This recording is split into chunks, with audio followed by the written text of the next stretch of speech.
கிறிஸ்துவிலே மிகவும் பிரியமானவர்களே, 28/7/2024 உங்களை சந்திப்பதில் மகிழ்ச்சி அடைகிறேன். வாருங்கள், ஒரு நிமிடம் நாம் ஜெபிப்போம்.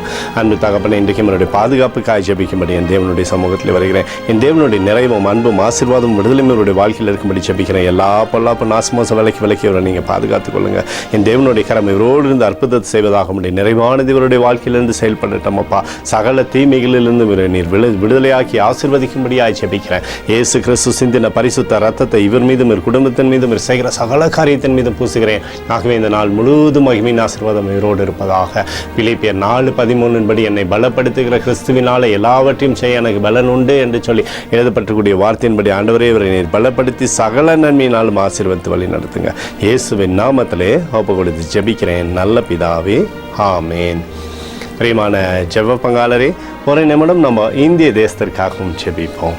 அன்பு தகப்பனே, 28/7/2024 தேசத்தின் நன்மைக்காய் ஜெபிக்கும்படியாய் நம்முடைய சமூகத்தில் வருகிறேனப்பா. இந்திய தேசத்தை நீங்கள் ஆசீர்வதிக்கும்படியாய் ஜெபிக்கிறேன். ஆசீர்வதிங்க. தேசத்தில் நன்மையும் கிருபையும் பழுகி பெருகும்படியாக செய்யுங்கப்பா. எங்களுக்காக அடித்து நொறுக்கப்பட்டிருக்கூடிய இயேசு கிறிஸ்துவும் அவர் சிந்தின வெளியேறப்பட்ட ரத்தத்தையும் வைத்து ஒப்புக் கொடுக்கிறேனப்பா. அத்தோடு இந்திய தேசத்தில் எழுப்புதலை தரும்படியாய் ஜெபிக்கிறேன். எழுப்புதலை தருவீராக. எழுப்புதலை எங்கள் கண்கள் பார்க்கும்படி நீர் ஆசீர்வதிக்கும்படி ஜெபிக்கிறேன்.